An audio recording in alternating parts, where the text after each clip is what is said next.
छत्तीसगढ़ विधानसभा में बजट सत्र के चौथे दिन वित्त मंत्री ओपी चौधरी ने 1.47 लाख करोड़ का बजट पेश किया। छत्तीसगढ़ के इतिहास में पहली बार पेपरलेस डिजिटल बजट पेश किया गया। ब्रीफकेस पर भारत माता और छत्तीसगढ़ महतारी की तस्वीर दिखी। ब्रीफकेस में छत्तीसगढ़ के आदिम जनजाति की कला की प्रसिद्ध पहचान ढोकरा शिल्प की झलक है। इस ब्रीफकेस में छत्तीसगढ़ की विष्णुदेव सरकार की नीति और नीयत साफ दिखी। वित्त मंत्री ओपी चौधरी ने विधानसभा में कविता पढ़कर बजट भाषण की शुरुआत की। ओपी चौधरी ने कहा कि हमें खजाना खाली मिला, फिर भी हम उजाला लेकर आए हैं और अब सुशासन का सूर्योदय होगा।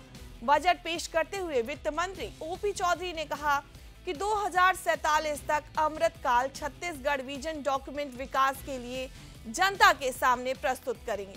2028 तक प्रदेश की जीडीपी को 10 लाख करोड़ तक पहुंचाने का लक्ष्य है। 5 वर्षों में जीडीपी की रफ्तार दोगुनी करेंगे। ऑनलाइन माध्यम से सरकार के राजस्व में ऐतिहासिक वृद्धि करके दिखाएंगे। मैं तो लाइफ में टर्निंग्स पर बहुत भरोसा करता हूँ। जिंदगी सीधी सपाट नहीं हो सकती, फुल ऑफ टर्निंग्स होती है और हर टर्निंग को मैं एंजॉय करता हूँ।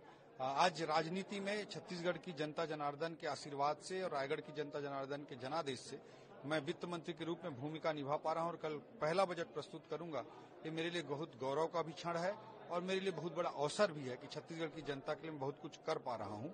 और कल के बजट में हम गरीबों, किसानों, युवाओं, महिलाओं को समर्पित बहुत सारी योजनाएं भी लेकर आएंगे और इसके अलावा टेक्नोलॉजी बेस्ड रिफॉर्म्स और गुड गवर्नेंस के माध्यम से फास्टेस्ट इकोनॉमिक ग्रोथ कैसे हो और आने वाले समय में छत्तीसगढ़ को एक नई ऊंचाई पर पहुंचाने के लिए हमारा विजन क्या हो, स्ट्रेटजी क्या हो, रणनीति क्या हो, इस पर एक रोड मैप भी मैं इस बजट के माध्यम से प्रस्तुत करने का प्रयास करूंगा।